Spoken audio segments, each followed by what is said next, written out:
हाँ जी, किसी एक given material radio active material मेरे को गिवन ਉਹਦਾ ਜਿਹੜਾ ਮੇਰੇ ਕੋਲ ਸੈਂਪਲ ਗਿਵਨ ਆ ਅਸੀਂ ਕਹਿੰਦੇ ਜੀ ਉਹਦੇ ਚੋਂ ਕੰਟੀਨਿਊਸਲੀ ਐਲੀਮੈਂਟ ਜਿਹੜੇ ਨੇ ਉਹ ਡਿਸਇੰਟੀਗ੍ਰੇਟ ਐਟਮ ਉਹਦੇ ਹੋਈ ਜਾਂਦੇ ਤੇ ਐਟਮ ਦੀ ਡਿਸਇੰਟੀਗ੍ਰੇਸ਼ਨ ਜਿੱਦਾਂ ਜਿੱਦਾਂ ਹੁੰਦੀ ਜਾਏਗੀ ਅਸੀਂ ਕਹਿੰਦੇ ਜੀ ਉਹ ਐਟਮ ਡਿਕੇਡ ਐਟਮ ਦੀ ਫਾਰਮ ਚ ਕਨਵਰਟ ਹੋਈ ਜਾਂਦੇ ਮਤਲਬ ਉਹਦੇ ਵਿੱਚੋਂ ਰੇਡੀਏਸ਼ਨ ਨਿਕਲੀ ਜਾਂਦੀ ਉਹ ਕਹਿੰਦਾ ਜੇ ਮੈਂ ਐਸਐਚ ਲੈ ਕੇ ਚੱਲਾਂ ਕਿ ਵੀ ਮੇਰੇ ਕੋਲ ਐਸਐਚ 100 ਐਟਮ ਅਵੇਲੇਬਲ ਆ ਠੀਕ ਹੈ ਕਿਸੇ ਸੈਂਪਲ ਦੇ ਅੰਦਰ ये चलो एग्जांपल चेंज करता मान लो आप इदा एग्जांपल लेने कार्बन 14 जेड़ा कि रेडियो एक्टिव आइसोटोप कार्बन 14 दी हाफ लाइफ जेड़ी ना वो 5800 ईयर है यानी अप्रोक्सीमेटली 6000 ईयर ठीक है ਇਹਦਾ मतलब जे ਅੱਜ ਦੀ ਡੇਟ 'ਚ ਮੇਰੇ ਕੋਲ 100 ਗ੍ਰਾਮ ਅਵੇਲੇਬਲ ਹੋਵੇ ਠੀਕ ਹੈ ਜੀ C14 ਦਾ ਤੇ ਉਹਦੇ ਵਿੱਚੋਂ ਲਗਾਤਾਰ ਐਟਮ ਜਿਹੜੇ ਨੇ ਡਿਸਇੰਟੀਗ੍ਰੇਟ ਹੁੰਦੇ ਪਏ ਆ ਇਹਦਾ मतलब ਅਸੀਂ ਮੰਨ ਕੇ ਚੱਲਦੇ ਕਿ ਵੀ ਆਫਟਰ 6000 ईयर ਉਹਦੀ ਅਮਾਉਂਟ ओरिजिनल ਦਾ ਹਾਫ ਰਹਿਣੀ ਆ पर क्या मैं इन्हों इदा कहां कि एकदम आफ्टर 6000 ईयर एकदम ਉਹਦੇ ਚੋਂ ਜਿਹੜੇ ਅੱਧੇ ਐਟਮ ਡਿਸਇੰਟੀਗ੍ਰੇਟ ਹੋ ਗਏ ਕਹਿੰਦਾ ਜੀ ਨਹੀਂ ਅਸੀਂ ਉੱਥੇ ਵਰਡ ਯੂਜ਼ ਕਰਦੇ ਹਾਂ ਕਿ ਵੀ radioactivity is a continuous process any atom will disintegrate at any of the time ठीक है जी there is no specific time when of the कहना जी atom is to be disintegrated ਆਪਾਂ ਐਗਜ਼ਾਮਪਲ ਇਹਦਾ ਕਰਦੇ ਸੀ ਕੋਡ ਕੀ ਵੀ ਜੇ ਮੰਨ ਲਓ 100 ਬੰਦੇ ਮੇਰੇ ਕੋਲ ਲਾਈਨ 'ਚ ਖੜੇ ਆ ਜੇ ਅਸੀਂ ਦੂਜੇ ਬੰਦੇ ਨੂੰ ਗੋਲੀ ਮਾਰੀ ਤੇ ਇਹ ਨਹੀਂ ਕਿ ਉਸ ਤੋਂ ਬਾਅਦ ਤੀਜੇ ਨੇ ਮਾਰਨੀ ਆ दूजे के बाद 7वें का नंबर भी हो सकता इन द सिमिलर वे जे मेरे को 100 एटम अवेलेबल आ जे उस इस वे दूसरा एटम डिसइंटीग्रेट होया ठीक है ਇਹਦਾ मतलब हो गया कि इस मूवमेंट ਤੇ ਜੇ ਮੈਂ ਉਹਦੀ डिसइंटीग्रेशन ਦਾ प्रोसेस नोट करना शुरू ਕੀਤਾ ਤੇ 0 ਸੈਕਿੰਡ ਤੇ ਮੈਂ ਦੇਖਿਆ ਸੈਕਿੰਡ ਐਟਮ डिसइंटीग्रेट ਹੋਇਆ ਇਹਦਾ मतलब उस एटम ਦੀ ਲਾਈਫ ਟਾਈਮ ਆਲਮੋਸਟ 0 ਸੈਕਿੰਡ ਸੀ ਹੁਣ ਕੋਈ ਉਹਨਾਂ ਚੋਂ ਐਟਮ ਜਿਹੜਾ ਵਾ ਉਹ 10 ਮਿੰਟ ਬਾਅਦ डिसइंटीग्रेट ਹੋਇਆ ਕੋਈ 10 ਘੰਟੇ ਬਾਅਦ डिसइंटीग्रेट ਹੋਇਆ कोई 10 दिन बाद डिसइंटीग्रेट होया ਇਹਦਾ मतलब हर एटम दी लाइफ टाइम ਜਿਹੜੀ ਉਹ डिफरेंट होएगी ਜੇ हर एटम दी लाइफ टाइम डिफरेंट होएगी ਤੁਹਾਡੇ स्पेसिमन ਦੇ ਅੰਦਰ सैंपल ਦੇ ਅੰਦਰ टोटल ਕਿੰਨੇ ਐਟਮ ਆ ਮੈਂ ਉਹਨਾਂ ਚੋਂ हर एटम दी लाइफ टाइम ਕੱਢ ਲਵਾਂ ਕਿੰਨੀ ਸੀਗੀ ਕੋਈ 0 ਸੈਕਿੰਡ ਕੋਈ 10 ਡੇਜ਼ ਕੋਈ 10 ਆਵਰਸ ਕੋਈ ਕਿੰਨਾ ਤੇ ਕੋਈ ਕਿੰਨਾ ਉਹਨਾਂ ਸਾਰੇ ਐਟਮ ਦੀ ਲਾਈਫ ਟਾਈਮ ਜੇ ਮੈਂ ਕੈਲਕੂਲੇਟ ਕਰਕੇ ਐਸਐਚ ਉਹਨਾਂ ਸਾਰਿਆਂ ਦੀ ਲਾਈਫ ਟਾਈਮ ਨੂੰ ਪਲੱਸ ਕਰ ਲਵਾਂ ਤੇ ਮੇਰੇ ਗਿਵਨ ਸਪੈਸੀਮਨ ਦੇ ਜਿੰਨੇ ਵੀ ਐਟਮ ਨੇ ਉਹਨਾਂ ਦੀ ਟੋਟਲ ਲਾਈਫ ਟਾਈਮ ਆ ਜਾਏਗੀ ਜਿੰਨੀ ਉਹਨਾਂ ਦੀ total lifetime of all ਦਾ ਐਟਮ ਆਏਗੀ ਉਹਨੂੰ ਜੇ ਮੈਂ ਐਸਐਚ ਨੰਬਰ ਆਫ ਐਟਮਸ ਨਾਲ ਡਿਵਾਈਡ ਕਰ ਲਵਾਂ ਤੇ ਮੈਨੂੰ ਐਵਰੇਜ ਇੱਕ ਐਟਮ ਦੀ ਲਾਈਫ ਟਾਈਮ ਮਿਲ ਜੂ यस सर क्या आ गल समझ यस सर ਇਹਦਾ मतलब ਜੇ ਮੈਂ ਐਵਰੇਜ ਲਾਈਫ ਡਿਫਾਈਨ ਕਰਨੀ ਆ ਜੇ ਆਪਾਂ ਐਵਰੇਜ ਲਾਈਫ ਡਿਫਾਈਨ ਕਰਨੀ ਤੇ ਐਵਰੇਜ ਲਾਈਫ ਕਿਹਨੂੰ ਡਿਫਾਈਨ ਕਰੀਏ ਕਹਿੰਦਾ ਜੀ average life of an radioactive element ਠੀਕ ਹੈ ਜੀ average life of a radioactive element ਇਹਨੂੰ ਅਸੀਂ ਡਿਫਾਈਨ ਕਰੀਏ ਤੇ ਅਸੀਂ ਕਹਿੰਦੇ ਜੀ it is given by symbol ਇਹਦਾ ਅਸੀਂ ਟਾਊ ਰੱਖ ਲਿਆ ਐਵਰੇਜ ਲਾਈਫ ਦਾ and it is the ratio of lifetime of all atoms lifetime of all atoms divided by total number of atoms ठीक है जिन्ने भी ਤੁਹਾਡੇ ਸੈਂਪਲ ਦੇ ਵਿੱਚ ਟੋਟਲ ਐਟਮ ਹੈਗੇ ਆ ਸਾਰਿਆਂ ਦੀ ਮਿਲਾ ਕੇ ਲਾਈਫ ਟਾਈਮ ਕਿੰਨੀ ਜੇ ਉਹਨੂੰ ਮੈਂ ਟੋਟਲ ਨੰਬਰ ਆਫ ਐਟਮ ਨਾਲ ਡਿਵਾਈਡ ਕਰਾਂ ਆਪਣੇ ਸੈਂਪਲ ਦੇ ਵਿੱਚ ਜਿਹੜੇ ਅਨਡਿਟੇਲਡ ਸ਼ੁਰੂ ਚ ਐਟਮ ਆ ਉਹ n ਨੋਟ ਆ ਠੀਕ ਹੈ ਤੇ lifetime of all atom ਨੂੰ ਕੁਝ ਸਿੰਬਲ ਮੰਨ ਲਓ ਆਪਾਂ t ਦੇ ਦਿੰਦੇ ਹਾਂ ਕੁਝ ਵੀ ਸਿੰਬਲ ਰੱਖ ਦੇ केवल सारे एटम्स ਦੀ ਲਾਈਫ ਟਾਈਮ ਕੱਢਾਂਗੇ ਠੀਕ ਹੈ ਜਿੰਨੀ ਆਏਗੀ ਉਹਨੂੰ ਟੋਟਲ ਨੰਬਰ ਆਫ ਐਟਮ ਨਾਲ ਡਿਵਾਈਡ ਕਰਾਂਗੇ ਤਾਂ ਇੱਕ ਐਟਮ ਦੀ ਐਵਰੇਜ ਲਾਈਫ ਆ ਜੂ ਔਰ ਐਵਰੇਜ ਲਾਈਫ ਦੀ ਵੈਲਿਊ ਜਿਹੜੀ ਆਂਦੀ ਹੈ ਤੁਹਾਡੇ ਕੋਲ ਠੀਕ ਹੈ ਜੀ ਇਹਦਾ ਰਿਜ਼ਲਟ ਜਿਹੜਾ ਬੰਨਾ ਵਿਚਲੇ ਸਟੈਪ ਨਹੀਂ ਚਾਹੀਦੇ ਇਸ ਲਈ ਨਹੀਂ ਕਰਾ ਰਿਹਾ ਐਵਰੇਜ ਲਾਈਫ ਦਾ ਜਿਹੜਾ ਰਿਜ਼ਲਟ ਆਏਗਾ that is a reciprocal of ਕਿੰਨਾ ਜੀ ਡਿਸਇੰਟੀਗ੍ਰੇਸ਼ਨ ਕਾਂਸਟੈਂਟ ਆਪਾਂ ਹਾਫ ਲਾਈਫ ਟਾਈਮ ਦਾ ਫਾਰਮੂਲਾ ਪੜਿਆ ਸੀ 0.6931 ਬਾਈ ਲੈਮਡਾ यानी हाफ लाइफ भी डिसइंटीग्रेशन कांस्टेंट दे रेसिप्रोकल जेडी एवरेज लाइफ आ वो भी डिसइंटीग्रेशन कांस्टेंट दे रेसिप्रोकल ते जे दोनों नु आपस में लिंक कर दिए तो ਅਸੀਂ ਕਹਿੰਦੇ ਕਿ ਵੀ ਜਿਹੜੀ ਮੇਰੀ ਐਵਰੇਜ ਲਾਈਫ ਹੋਏਗੀ ਠੀਕ ਹੈ ਯਾਨੀ ਇੱਥੇ 1 ਬਾਈ ਲੈਮਡਾ ਦੀ ਥਾਂ ਤੇ ਮੈਂ ਟਾਊ ਪੁੱਟ ਅਪ ਕਰ ਦਵਾਂ ਠੀਕ ਹੈ ਇੱਥੇ ਪੁੱਟ ਅਪ ਕਰ ਲਵਾਂ ਤਾਂ ਰਿਲੇਸ਼ਨ ਆ ਜਾਏਗਾ 0.6931 ਕਹਿੰਦਾ ਜੀ ਟਾਈਮਸ ਦਾ ਐਵਰੇਜ ਲਾਈਫ ਤੇ ਦੂਜੇ ਪਾਸੇ ਜੇ ਐਵਰੇਜ ਲਾਈਫ ਦੀ ਫਾਰਮ ਚ ਲਿਖ ਦੋ ਤਾਂ ਅਸੀਂ ਲਿਖ ਦਿੰਦੇ 1.44 ਟਾਈਮਸ ਦਾ ਹਾਫ ਲਾਈਫ यानी जिन्नी एलिमेंट दी हाफ लाइफ आ ਉਹਦੇ 1.44 टाइम ਅਸੀਂ ਕਹਿੰਦੇ ਜੀ ਉਸ एलिमेंट ਦੀ एवरेज लाइफ होएगी क्या आप क्लियर है average life yes sir. Yes sir. ਇਹ ਚ ਕੁਝ ਡਾਊਟ ਹੋਵੇ ਤਾਂ ਜਲਦੀ ਜਲਦੀ ਬੋਲ ਦਿਓ, ਜੇ ਨਾ ਕਲੀਅਰ ਹੈ ਤਾਂ ਫਿਰ ਆਪਾਂ ਅੱਗੇ ਕੰਟੀਨਿਊ ਕਰੀਏ। ਕਰੀਏ ਜੀ। Yes sir. ਚਲੋ ਇਹਦੇ ਵਿੱਚ ਇੱਕ ਛੋਟਾ ਜਿਹਾ ਉਹਨੇ ਦੋ ਟਰਮਸ ਦਿੱਤੀਆਂ, ਕਿਸੇ ਮੂਮੈਂਟ ਤੇ ਪੁੱਛਦੇ ਆ ਪ੍ਰੋਬੇਬਿਲਿਟੀ ਆਫ ਡਿਕੇ ਤੇ ਇੱਕ ਪ੍ਰੋਬੇਬਿਲਿਟੀ ਆਫ ਸਰਵਾਈਵਲ। ਕਿਆ ਟਰਮ ਮਿਲੀਆਂ ਸੀ? ਦੋ ਟਰਮ ਚਲੋ ਦੱਸਣ ਲੱਗਿਆ, ਜਲਦੀ ਜਲਦੀ ਗੱਲ ਖਤਮ ਕਰੀਏ ਆਪਾਂ ਇਸ ਵਾਲੇ ਨੂੰ। ਇੱਕ ਕਿਸੇ ਮੂਮੈਂਟ ਤੇ ਟਰਮ ਪੁੱਛ ਸਕਦੇ ਆ ਪ੍ਰੋਬੇਬਿਲਿਟੀ ਆਫ ਡਿਕੇ ਕੱਢੋ ਤੇ ਪ੍ਰੋਬੇਬਿਲਿਟੀ ਆਫ ਸਰਵਾਈਵਲ। ਜਿਹੜੇ ਮੇਰੇ ਸੈਂਪਲ 'ਚ ਐਟਮ ਅਨਡਿਕੇਡ ਪਏ ਨੇ, ਠੀਕ ਹੈ ਜੀ, ਉਹਨਾਂ ਚੋਂ ਜਦੋਂ ਕੁਝ ਐਟਮ ਡਿਕੇ ਹੋ ਗਏ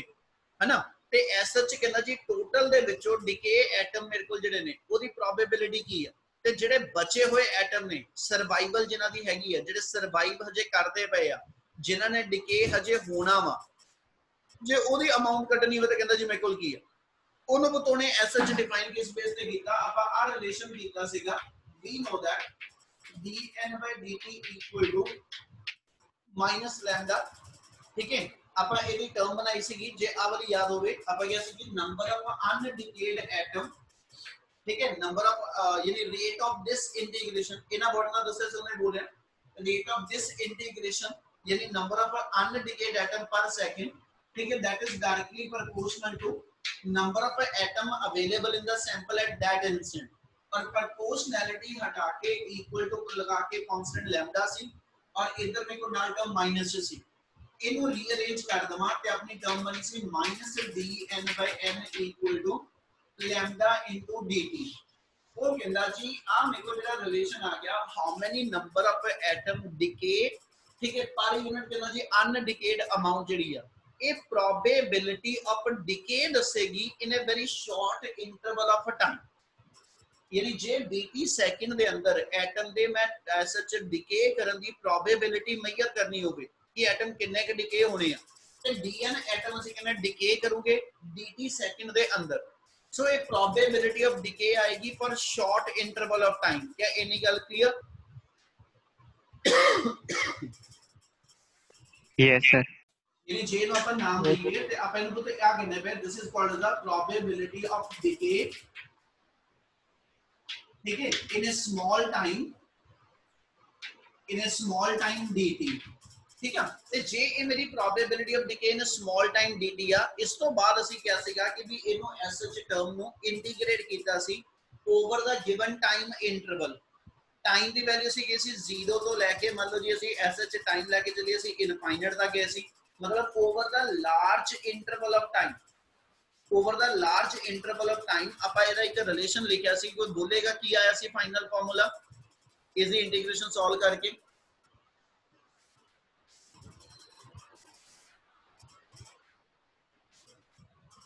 ਹੁਣ ਦੇਖ ਲਓ ਸਾਰੇ ਗੂੰਗੇ ਆ। ਇਹਨੂੰ ਸੋਲਵ ਕੀਤਾ ਸੀ ਤੇ ਫਾਈਨਲ ਆਪਣਾ ਆ ਰਿਜ਼ਲਟ ਸੀਗਾ n = n0 * e⁻⁻ ਲੈਫਟ। ਮੈਂ ਪਹਿਲਾਂ ਪੁੱਛਿਆ ਪੜਿਆ ਤੇ ਬਹੁਤ ਜਣੇ ਕਹਿੰਦੇ ਹਾਂਜੀ। ਇਥੋਂ ਜੇ ਇਹਨੂੰ ਲੈ ਕੇ ਚੱਲੀਏ ਤੇ ਆਪਣੇ ਕੋਲ ਆ ਫਾਈਨਲ ਸੀਗਾ ਕਿ n0 ਮੇਰੇ ਕੋਲ ਸੈਂਪਲ ਦੇ ਅੰਦਰ ਅਨਡਿਕੇਡ ਦੀ ओरिजिनल ਅਮਾਉਂਟ ਆ, n ਮੇਰੇ ਕੋਲ अनडिकेड दी अमाउंट आफ्टर t सेकंड आ, ठीक है, और लैम्डा मेरा डिसइंटीग्रेशन कांस्टेंट है। तो ये तो ਅਸੀਂ ਕਹਿੰਦੇ ਅਸੀਂ n/n0 ਇਹਨੂੰ ਲਿਖ ਲਈਏ equal to e⁻⁻ lambda d। यानी ਇੰਨੇ ਸੈਂਪਲ ਦੇ ਵਿੱਚੋਂ ਐਟਮ ਡਿਸਇੰਟੀਗ੍ਰੇਟ ਹੋਣੇ ਆ, ठीक है जी। ਕਿਹੜਾ ਸੈਂਪਲ ਜਿੱਚ ਟੋਟਲ ਐਟਮ n0 ਅਵੇਲੇਬਲ ਆ, मतलब ਜਿਹੜੇ ਸਪੈਸੀਮਨ ਦੇ ਅੰਦਰ ਐਟਮ ਦੀ ਹਜੇ ਤੱਕ ਸਰਵਾਈਵਲ ਆ, यानी इन्ने बचे हुए एटम जिन्होंने अजे डिसइंटीग्रेट होना वा अजे होए नहीं, ठीक है जी। यानी जेडे अनडिकेड अमाउंट अवेलेबल आ out of the total undecayed atom, आ मेरे टोटल सैंपल दे अनडिकेड एटम 0 सेकंड दे सीगे। t सेकंड बाद सैंपल दे अंदर अनडिकेड एटम दी गिनती n रह गई, यानी सर्वाइव जेडे कीते आ, ते आ रेशो जो आएगी इनु ਅਸੀਂ नाम देना होवे ते that's called the probability of, that's called the probability of survival। यानी जेडे सर्वाइव कर दे ओदी प्रोबेबिलिटी मेरे को ए आ जाएगी। क्या गल समझ आई? Yes sir. सो इन्नी चीज जे मैंने मान लो पेपर च पूछदा वा प्रोबेबिलिटी ऑफ सर्वाइवल कढो ते यानी मैं n by n नॉट दी वैल्यू कढनी आ which is equal to e raise to power minus lambda t ते जे मैं हुन ਇਹਦੇ ਵਿੱਚ ਕੱਢਾਂ ਇਹੀ t ਸੈਕਿੰਡ ਬਾਅਦ ਮੇਰੇ ਕੋਲ ਐਸ ਸੱਚ ਡਿਕੇ ਦੀ ਪ੍ਰੋਬੇਬਿਲਿਟੀ ਕੀ ਆ ਡਿਕੇ ਦੀ ਪ੍ਰੋਬੇਬਿਲਿਟੀ ਸੀਗੀ dt ਸੈਕਿੰਡ ਬਾਅਦ ਤੇ ਜੇ ਮੈਂ ਡਿਕੇ ਦੀ ਪ੍ਰੋਬੇਬਿਲਿਟੀ ਆਫਟਰ t ਸੈਕਿੰਡ ਦੱਸਣੀ ਜਿੱਦਾਂ ਆ probability of survival after t second ਦੱਸੀ ਆ ਤੇ ਜੇ ਮੈਂ ਡਿਕੇ ਦੀ ਪ੍ਰੋਬੇਬਿਲਿਟੀ ਦੱਸਣੀ ਆ ਤੇ 1 minus n by n not कर दो तो मैंने एसएच ए मिल जाएगा कि डिके होने वाले दी प्रोबेबिलिटी की हैगी यानी जे 1 minus n by n not लिख लवां 1 minus n by n not यानी n not minus n over n not लिख लवां ते आ n by n नॉट दी वैल्यू हैगी ਇਹਨੂੰ 1 ਦੇ ਵਿੱਚੋਂ ਮਾਈਨਸ ਕਰਕੇ ਇਦਾਂ ਲਿਖਦਾ 1 minus e raise to power minus lambda t ਤੇ ਇਸ ਪ੍ਰੋਬੇਬਿਲਿਟੀ ਨੂੰ ਅਸੀਂ ਕਹਿੰਦੇ that is the probability of a decay after ਕਹਿੰਦਾ ਜੀ t ਸੈਕਿੰਡ ਮਤਲਬ t ਸੈਕਿੰਡ ਦੇ ਹੋਣ ਤੋਂ ਬਾਅਦ ਜਿਹੜੇ ਡਿਕੇ ਕਰਨ ਦੀ ਪ੍ਰੋਬੇਬਿਲਿਟੀ ਆ ਉਹ ਮੇਰੀ 1 n by n naught ਕਿਉਂਕਿ n by n naught survival the property ਆ n by n naught survival the probability ਆ ਤੇ ਟੋਟਲ ਦੇ ਵਿੱਚੋਂ ਸਰਵਾਈਵਲ ਦੀ ਪ੍ਰੋਬੇਬਿਲਿਟੀ ਨੂੰ ਜੇ ਮੈਂ ਮਾਈਨਸ ਕਰ ਦਵਾਂ ਤੇ ਮੇਰੇ ਕੋਲ ਡਿਕੇ ਦੀ ਪ੍ਰੋਬੇਬਿਲਿਟੀ ਆ यानी इन्हीं चीज को नाम देना होगा तो this will read as the probability of this is called as the probability of decay ठीक है probability of decay after t second ठीक है जी वो probability small time interval ਦੇ ਵਿੱਚ ਦੱਸੀ ਅਸੀਂ ਇਹ probability of decay मेरी after t second आ जाएगी क्या आ दो फार्मूले क्लियर probability of decay ਤੇ survival वाले यस क्या इतना क्लियर है सारे यस yes sir चलो मैं एक फोटो क्लिक कर दा फिर अगला अपना मेन टॉपिक जेड़ा बनना होती गल शुरू करते हैं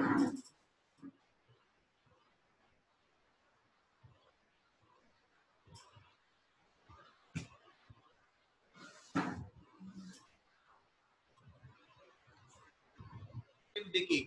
ਤੇ ਲਾਜ਼ ਆਫ ਰੇਡੀਓ ਐਕਟਿਵ ਡਿਕੇ ਦੇ ਅੰਦਰ ਆਪਾਂ ਕਿਹਾ ਸੀ ਕਿ ਤਿੰਨ ਮੇਨ ਆਪਣੇ ਕੋਲ ਡਿਕੇ ਪ੍ਰੋਸੈਸ ਆ ਐਲਫਾ ਡਿਕੇ ਬੀਟਾ ਡਿਕੇ ਤੇ ਗਾਮਾ ਡਿਕੇ ਹੁਣ ਉਹਨੇ ਐਸ ਸੱਚ ਇਹਨਾਂ ਤਿੰਨਾਂ ਦੀ ਬਰੀਫ ਐਕਸਪਲੇਨੇਸ਼ਨ ਦਿੱਤੀ ਹੋਈ ਆ ਤੁਹਾਡੇ ਉਦਾਂ ਸਿਲੇਬਸ ਦੇ ਅੰਦਰ ਸਿਰਫ ਇਹਨਾਂ ਦੇ ਐਲੀਮੈਂਟਰੀ ਆਈਡੀਆਜ਼ ਹੀ ਆ ਠੀਕ ਹੈ ਇਸ ਲਈ ਆਪਾਂ ਥੋੜਾ ਜਿਹਾ ਉਹਨੂੰ ਡਿਟੇਲ ਚ ਪੜਨ ਲੱਗੇ ਠੀਕ ਹੈ ਔਰ ਇਹ ਟੌਪਿਕ ਦੇ ਵਿੱਚੋਂ ਕਈ ਵਾਰੀ ਬੋਰਡ ਚ ਕੁਐਸਚਨ ਆਇਆ ਵਾ ਇਸ ਲਈ ਸਮਝ ਇਹਨੂੰ ਧਿਆਨ ਨਾਲ ਲਈਓ ਟੌਪਿਕ ਉਹਨੇ ਬਣਾਇਆ कि भी जेड़ा अल्फा डिके होएगा ठीक है अल्फा डिके दा कॉज की है या ਆਪਾਂ अल्फा डिके ਨੂੰ एक्सप्लेन ਕਿਦਾਂ ਕਰੀਏ ਤੇ ਬੀਟਾ ਇਹਦੇ गामा डिके ਦੇ ਅੰਦਰ ਇੱਕ એનર્ਜੀ ਲੈਵਲ ਡਾਇਗਰਾਮ ਆਏਗਾ ਔਰ ਉਹ ਬੋਰਡ ਦੇ ਵਿੱਚ 1 ਮਾਰਕ ਦੇ ਵਿੱਚ ਕੁਐਸਚਨ ਆਇਆ ਸੌਰੀ 2 ਮਾਰਕਸ ਦੇ ਅੰਦਰ ਕੁਐਸਚਨ ਆਇਆ ਵੀ ਹੋਇਆ ਬੇਟਾ ਸੇਮ ਉਹੀ ਕੁਐਸਚਨ ਆਇਆ ਸੀ ਪਹਿਲਾਂ अल्फा डिके ਉਹ ਕਹਿੰਦਾ ਜੀ ਐਸਐਚ ਜੇ ਆਪਾਂ ਐਸਐਚ ਡਿਫਰੈਂਟ ਡਿਕੇ ਲਈਏ ਉਹਨਾਂ ਚ ਫਸਟ ਸਾਡੇ ਕੋਲ ਜਿਹੜਾ ਡਿਕੇ ਆ ਦੈਟਸ ਕਾਲਡ ਦਾ ਕਹਿੰਦਾ ਜੀ ਅਲਫਾ ਡਿਕੇ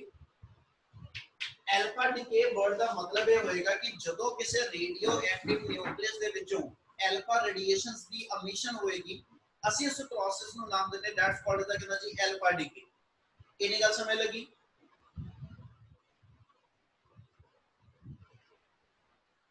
ਉਤੇ ਇੰਨੀ ਗੱਲ ਸਮਝ ਲੱਗਦੀ यस सर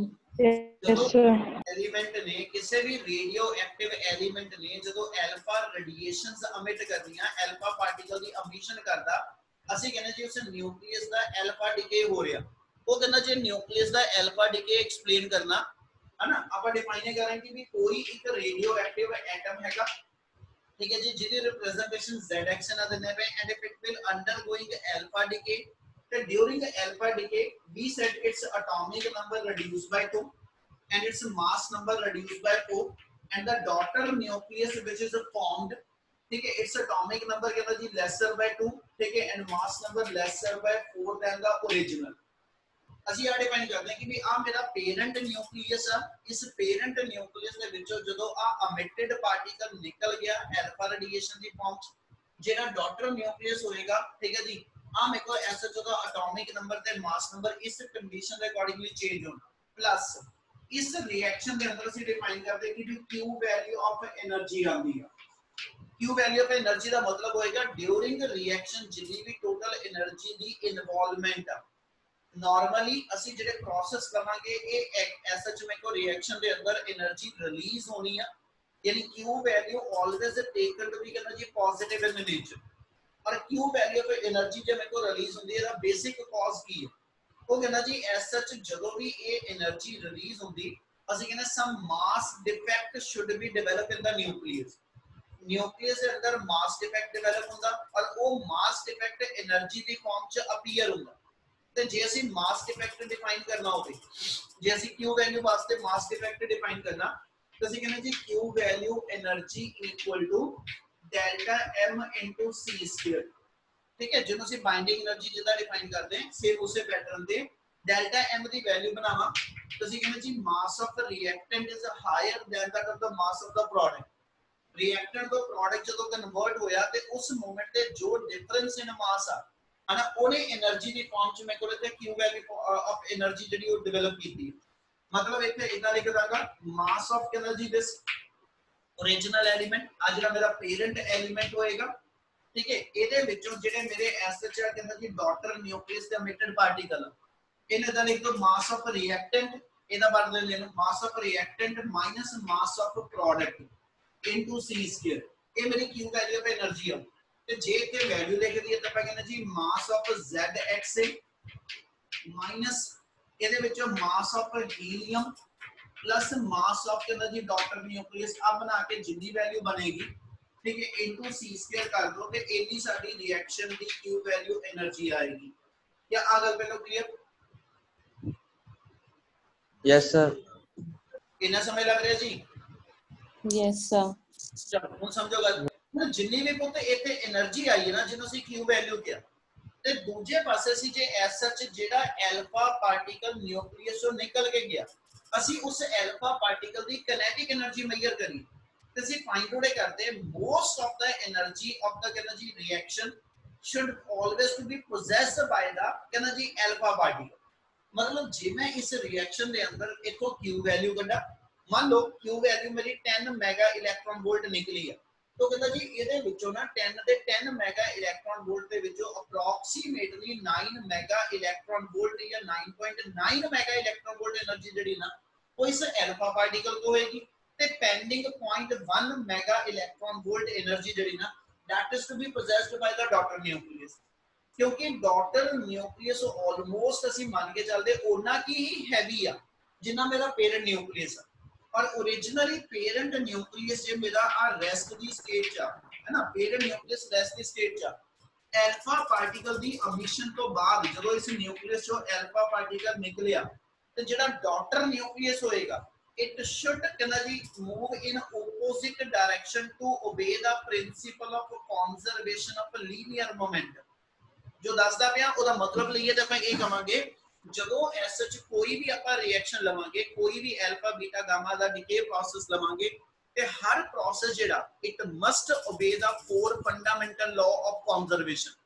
ਕੋਈ ਵੀ ਲਾਅ ਕੰਜ਼ਰਵੇਸ਼ਨ ਕੋਈ ਵੀ phenomena conservation of charge conservation of energy conservation of linear momentum conservation of angular momentum ਇਹ ਚਾਰਾਂ ਲਾਅ ਨੂੰ ਜਦੋਂ ਤੱਕ ਓਬੇ ਨਾ ਕਰਦਾ ਹੋਵੇ ਕੋਈ ਵੀ ਫੀਨੋਮੇਨਾ and ਅਸੀਂ ਉਸ ਫੀਨੋਮੇਨਾ ਦੀ ਪ੍ਰੈਕਟੀਕਲ ਫਿਜ਼ੀਬਿਲਿਟੀ ਨਹੀਂ ਲੈਂਦੇ। ਜੇ ਇਸ ਮੂਵਮੈਂਟ ਦੇ ਉਹਨਾਂ ਵਿੱਚੋਂ ਮੈਂ ਇਹਦੇ ਤੇ ਇੱਕ ਲਾਅ ਇਹ ਲਗਾ ਕੇ ਦੇਖਾਂ ਕਿ ਆ ਪੇਰੈਂਟ ਨਿਊਕਲੀਅਸ ਰੈਸਟ ਤੇ ਸੀ ਜਦੋਂ ਇਹਦੇ ਵਿੱਚੋਂ ਦੀ ਅਲਫਾ ਪਾਰਟੀਕਲ ਨਿਕਲਿਆ ਤੇ after the emission of alpha particle ਜੇ ਇਹਦਾ ਇਨੀਸ਼ੀਅਲ ਮੋਮੈਂਟਮ 0 ਆ ਜੇ ਇਹਦਾ ਇਨੀਸ਼ੀਅਲ ਮੋਮੈਂਟਮ 0 ਆ ਤੇ principal of conservation of linear momentum ਦੇ accordingly total momentum before emission of a alpha particle and total momentum after emission of a alpha particle that must conserve। ਉਹਦਾ ਮਤਲਬ ਇਹ ਹੋਏਗਾ ਕਿ ਜੇ ਇਨੀਸ਼ੀਅਲ ਮੋਮੈਂਟਮ ਹੈ ਐਸਾ ਚ ਇਹਦਾ ਲਵਾਂ ਤੇ ਫਾਈਨਲ ਮੋਮੈਂਟਮ ਹੈ ਦੋ ਪਾਰਟੀਕਲ ਦਾ ਲਵਾਂ ਅਲਫਾ ਪਾਰਟੀਕਲ ਦਾ ਡਾਟਰ ਨਿਊਕਲੀਅਸ ਜਿੰਨਾ ਇਹਦਾ ਇਨੀਸ਼ੀਅਲ ਮੋਮੈਂਟਮ ਹੋਏਗਾ ਪੇਰੈਂਟ ਨਿਊਕਲੀਅਸ ਦਾ ਤੇ ਜਿੰਨਾ ਮੇਰੇ ਕੋਲ ਅਲਫਾ ਪਾਰਟੀਕਲ ਤੇ ਡਾਟਰ ਨਿਊਕਲੀਅਸ ਦਾ ਮਿਲਾ ਕੇ ਮੋਮੈਂਟਮ ਹੋਏਗਾ ये आपस के अंदर इक्वल आने क्योंकि कोई भी एक्सटर्नल फोर्स लाई नहीं कर रही। रेडियो एक्टिव एलिमेंट दी डिसइंटीग्रेशन दे अंदर कोई बाहरों दी ऐसी एक्सटर्नल फोर्स नहीं लाई ते न्यूटन दे सेकंड लॉ दे accordingly F equal to dt/dt इस रिलेशन दे अकॉर्डिंगली ठीक है जी F दी वैल्यू 0 आ ਇਹਦਾ ਮਤਲਬ dt/dt 0 ਆ ਇਹਦਾ मतलब मोमेंटम दी डिफरेंशिएशन करदा पिया और वो 0 आ गई ਤੇ ਇਹਦਾ ਮਤਲਬ ਮੋਮੈਂਟਮ ਮੇਰੇ ਕੋਲ ਕਾਂਸਟੈਂਟ ਆ। अब तो जो चीज़ां लिख रहे हैं ये ऐसा सिर्फ अपने आप जी दिमाग च रखने वाली गल आ कि जदों भी आ पेरेंट न्यूक्लियस ने डिसइंटीग्रेट होना इन्हें अल्फा पार्टिकल एमिट करना ते after the emission of alpha particle जेड़ा पेंडिंग डॉटर न्यूक्लियस होएगा इट शुड रिबाउंड बैकवर्ड। जिदा सी कहने बुलेट फायर करांगे बुलेट जे फॉरवर्ड निकली ते जिन्ने मोमेंटम ना बुलेट फॉरवर्ड निकलदी है टू कंजर्व द मोमेंटम उन्ने मोमेंटम ना gun should move in the कहंदा जी backward. In the similar way, ਜਦੋਂ ਇਸ ਪੇਰੈਂਟ ਨਿਊਕਲੀਅਸ ਦੇ ਵਿੱਚੋਂ ਦੀ ਅਲਫਾ ਪਾਰਟੀਕਲ ਜਿਹੜਾ ਗੋਲੀ ਅਕਣ ਬਾਹਰ ਨੂੰ ਨਿਕਲ ਕੇ ਗਿਆ ਤੇ ਜਿਹੜਾ ਬਾਕੀ ਦਾ ਬਚਿਆ ਡਾਟਰ ਨਿਊਕਲੀਅਸ ਹੋਏਗਾ that should move in the ਕਹਿੰਦਾ ਜੀ opposite direction ਯਾਨੀ ਆ ਡਾਟਰ ਨਿਊਕਲੀਅਸ ਬੈਕਵਰਡ ਆ। ਪਰ ਅਸੀਂ ਇਹ ਲੈ ਕੇ ਚੱਲਦੇ ਪਏ ਕਿ ਜਿੰਨਾ ਕਿ ਪੇਰੈਂਟ ਨਿਊਕਲੀਅਸ ਹੈਵੀਅਰ ਆ ਆਲਮੋਸਟ ਉਹਨਾਂ ਕੀ ਡਾਟਰ ਨਿਊਕਲੀਅਸ ਹੈਵੀਅਰ ਆ। ਕਿਉਂ? ਇਹਦਾ ਐਟੋਮਿਕ ਨੰਬਰ Z ਆ ਉਹਦਾ Z-2 ਆ। ਜੇ ਮੈਂ ਕਹਾਂ ਜੀ 92 ਯੂਰੇਨੀਅਮ ਆ ਤੇ ਉਹ 90 ਵਾਲਾ ਥੋਰੀਅਮ ਹੋ ਗਿਆ ਤੇ 92 ਵਾਲਾ यूरेनियम ਤੇ ਜਾਂ 90 ਵਾਲਾ ਥੋਰੀਅਮ ਆਲਮੋਸਟ ਬਰਾਬਰ ਦੇ ਹੈਵੀ ਆ। ਠੀਕ ਹੈ, ਇਸ ਲਈ ਅਸੀਂ ਲੈ ਕੇ ਚੱਲਦੇ ਕਿ ਜਿਹੜਾ ਡਾਟਰ ਨਿਊਕਲੀਅਸ ਹੋਏਗਾ ਉਹ ਆਲਮੋਸਟ ਰੈਸਟ ਦੀ ਸਟੇਟ 'ਚ ਆ। ਮਤਲਬ ਉਹਦੀ ਰਿਕੁਆਇਰਿੰਗ ਬਹੁਤ ਘੱਟ ਹੋਏਗੀ, ਉਹ ਪਿੱਛੇ ਬਹੁਤ ਘੱਟ ਝਟਕਾ ਮਾਰੇਗਾ ਤੇ ਮੈਕਸਿਮਮ એનર્ਜੀ ਨਾਲ ਅਲਫਾ ਪਾਰਟੀਕਲ ਫਾਰਵਰਡ ਡਾਇਰੈਕਸ਼ਨ 'ਚ ਨਿਕਲ ਜਾਏਗਾ। और जे मैं अल्फा पार्टिकल दी काइनेटिक एनर्जी डिफाइन करनी आ मतलब ये कितनी एनर्जी ना निकलिया तो ਅਸੀਂ ਇਹਨੂੰ ਇਦਾਂ ਡਿਫਾਈਨ ਕਰ ਦਿੰਦੇ ਨੇ kinetic energy of an alpha particle ठीक है that is to be given by a minus 4 over a into total energy। एक फार्मूला लिखा मैं सीधा वा पर ये यूनिटरी मेथड आ। जे टोटल मास नंबर a आ जे टोटल मास नंबर a आ ते फिर टोटल एनर्जी रिलीज q हैगी आ ਤੇ ਜੇ ਮੇਰੇ ਕੋਲ ਐਸ ਸੱਚ ਡਾਟਰ ਨਿਊਕਲੀਅਸ ਜਿਹੜਾ ਵਾ ਹੈਨਾ ਡਾਟਰ ਨਿਊਕਲੀਅਸ ਦਾ ਮਾਸ ਨੰਬਰ ਲਵਾਂ ਤੇ ਮੈਂ a-4 ਆ ਤੇ ਇਹਦੀ એનર્ਜੀ ਕੱਢਣੀ ਹੋਵੇ ਤੇ q a-4 ਓਵਰ એનર્ਜੀ ਮੇਰੇ ਕੋਲ ਐਸ ਸੱਚ a ਆ ਜੀ ਯਾਨੀ ਆ એનર્ਜੀ ਹੋਏਗੀ ਉਸ ਡਾਟ એનર્ਜੀ ਜਿਹੜਾ ਮੇਰੇ ਕੋਲ ਅਲਫਾ ਪਾਰਟੀਕਲ ਨਿਕਲੂ। ਇਹਦਾ ਮਤਲਬ ਜੇ ਹੁਣ ਐਗਜ਼ਾਮਪਲੀਫਾਈ ਕਰੋ ਗੱਲ ਨੂੰ ਸਮਝੀ ਚੱਲਿਓ ਬਾਰ-ਬਾਰ ਕਹਿ ਰਿਹਾ ਧਿਆਨ ਨਾਲ ਜੇ ਨੂੰ ਐਗਜ਼ਾਮਪਲੀਫਾਈ ਕਰੀਏ ਜੇ ਆ 92 ਆ ਤੇ ਉਹ ਮੇਰਾ 90 ਆ ठीक है डॉटर न्यूक्लियस वाला ते एदा मतलब ये होया कि मेरे को जे टोटल एनर्जी है 10 निकली आ टोटल एनर्जी 10 निकली ते जे इथे मैं एसएच 92 यूरेनियम 235 पढ़दा पिया मतलब जे मैं इनु 92 यूरेनियम 235 पढ़दा पिया ते ਇਹਦੇ ਵਿੱਚੋਂ ਅਲਫਾ ਪਾਰਟੀਕਲ ਦੇ ਨਿਕਲਣ ਤੋਂ ਬਾਅਦ ਜਿਹੜਾ ਡਾਟਰ ਨਿਊਕਲੀਅਸ ਉਹ 90 ਥੋਰੀਅਮ ठीक है जो 90 थोरियम 231 ਬਣਿਆ ठीक है 4 मास नंबर घटना ते 2 एटॉमिक नंबर घटना ਇਹਦਾ ਮਤਲਬ ਇੱਥੇ ਵੈਲਿਊ ਮੇਰੀ ਆ ਗਈ ਜਿਵੇਂ ਇੱਥੇ ਲਿਖਣਾ 10 into 231 ਓਵਰ ਕਿੰਨਾ ਜੀ 235 ਤੇ ਆ ਵੈਲਿਊ ਨੂੰ ਜੇ ਮੈਂ ਸੋਲਵ ਕਰਾਂ ਆਲਮੋਸਟ ਇਹ 1 ਦੇ ਆਸ-ਪਾਸ ਆ। ਇਹਦਾ ਮਤਲਬ ਜਿਹੜੀ ਅਲਫਾ ਪਾਰਟੀਕਲ ਦੀ kinetic એનર્ਜੀ ਹੋਏਗੀ ਉਹ ਆਲਮੋਸਟ 9.99 ਮੈਗਾ ਇਲੈਕਟ੍ਰੋਨ ਵੋਲਟ ਆ। ਇਹਦਾ ਮਤਲਬ ਜਿੰਨੀ ਵੀ ਅਲਫਾ ਡੀਕੇ ਪ੍ਰੋਸੈਸ ਦੇ ਅੰਦਰ ਟੋਟਲ એનર્ਜੀ ਨਿਕਲੀ ਹੈ almost ਉਹਦਾ 99% एनर्जी ਜਿਹੜੀ ਹੈ ਨਾ that is to be possessed by the alpha particle यानी मेजर पोर्शन एनर्जी ਦਾ alpha particle हुआ। ਪਹਿਲੋ ਇੰਨੀ ਗੱਲ ਸਮਝ ਆਈ sir Yes, sir. Last line repeat कर दो क्या बोला अभी। ਲਾਸਟ ਲਾਈਨ ਅਸੀਂ ਇਹ ਕਹੀ ਆ ਕਿ ਵੀ ਜੇ ਤੋਂ ਮੈਂ 231 ਤੇ 235 ਨੂੰ ਡਿਵਾਈਡ ਕਰਾਂ ਇਹ ਅਪਰੋਕਸੀਮੇਟਲੀ 1 ਹੀ ਬਣਨਾ ਤੇ ਇਹਦਾ ਮਤਲਬ ਹੋ ਗਿਆ ਕਿ ਵੀ 0.99 ਜੇ ਇਹ ਵੈਲਿਊ ਆ ਵੀ ਗਈ ਤੇ ਇਹਦਾ ਮਤਲਬ 10 ਮੈਗਾ